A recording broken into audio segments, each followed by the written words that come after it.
So let's go over session management and cookies. A web session is a sequence of HTTP request and response transactions between a web client and a web server. Now you have things like the pre-authentication tasks, the actual authentication process, the session management, and then access control and session finalization.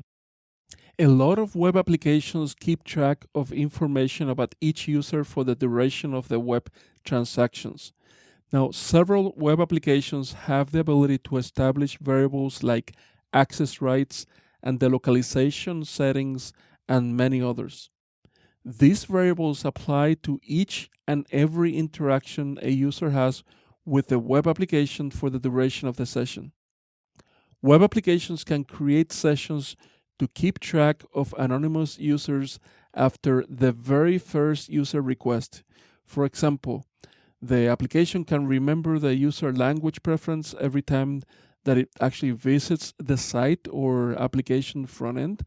Also, applications use sessions once the user has actually authenticated, and this actually allows the application to identify the user or any subsequent request, and also to be able to apply security access controls and also to increase the usability of the application. In short, web applications can provide session capabilities both before and also after authentication. Now, once an authenticated session has been established, the session ID or the token is temporarily equivalent to the strongest authentication method used by the application. This can be username and passwords, one-time passwords, client-based digital certificates, and others. Now, a good resource that provides a lot of information about application authentication is the OWASP authentication cheat sheet that I'm showing in the screen. In order to keep the authenticated state and track the user process, applications actually provide users with a session ID or a token. And this token is assigned at the session creation time and is shared and exchanged by the user and the web application for the duration of the session. The session ID is a name value pair. Now, session ID names used by the most common web application development frameworks can be easily fingerprinted. For example, you can easily identify PHP session ID in the case of PHP, or a J session ID in the case of J2EE, CFID, CF token in case of ColdFusion, ASP.NET session ID in case of ASP.NET, and many others, right? So another things that you actually can see from the session ID name is probably what framework and programming languages are actually used by the web application. And this can actually be fairly valuable for you as a pen tester, or if you're actually just doing research on an application, right? Now, it is recommended to change the default session ID name of the web development framework to a generic name, just like, just ID, right? For example. Now, the session ID must be long enough to prevent brute force attacks, and sometimes developers actually set it up to just a few bits. But at the end of the day, the session ID must be at least 128 bits or 16 bytes. Also, the session ID must be unique and unpredictable. This is why you need to use a good pseudo-random number generator, right? And the session ID value must provide at least 64 bits of entropy if you use a good pseudo-random number generator. Now, there are multiple mechanisms available in the HTTP transactions to maintain session state within web applications. Things like cookies, right, in the standard HTTP header, URL parameters and rewriting defined in RFC 2396, also URL arguments on GET request, and also developers use body arguments in post request, like hidden form fields in HTML forms or proprietary HTTP headers. But one of the most widely used and commonly used session ID exchange mechanisms are cookies. And this is because cookies offer an advanced capability not available in all the other methods that I mentioned.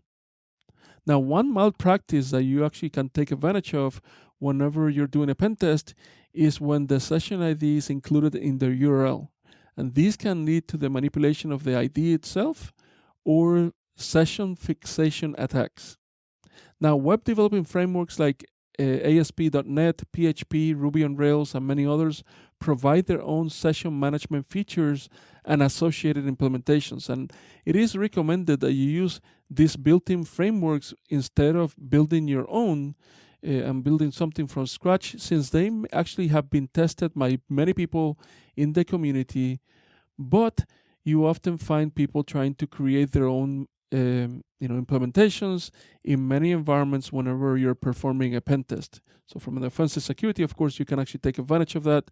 From a defensive security, it's actually a malpractice. I will say, at least, is less consistent and may actually introduce several vulnerabilities, right?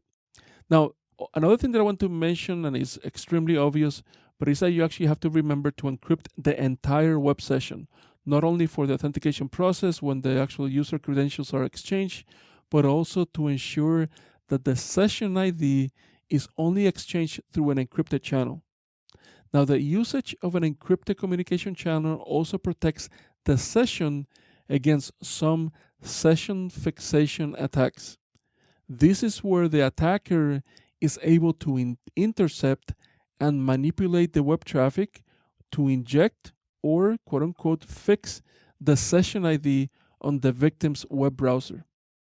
Now, session management mechanisms, based on cookies, can make use of two types of cookies, either non-persistent or session cookies and persistent cookies. Now, if a cookie has the max age or the expire attributes present, it will be considered to be a persistent cookie, and it will be stored on disk by the web browser until the expiration time is achieved. Another note in here is actually that the max age attribute has preference over the expire attribute. Now, typically modern applications track users after authentication using non-persistent cookies. This actually forces the session information to be deleted from the client if the web server instance is actually closed. This is why it's important to use non-persistent cookies so that the session ID does not remain on the web client cache for long periods of time. Session IDs must be carefully validated and verified by the application. Now, depending on the session management mechanism that is actually used by the application, the session ID will be received in a GET or a POST parameter in the URL or in an HTTP header using cookies. If the web application actually does not validate and filter out the session ID values, they can potentially be exploited by many other vulnerabilities like SQL injection if the session ID is actually stored in a relational database, or by persistent cross-site scripting if the session IDs are stored and reflected back afterwards by the web application.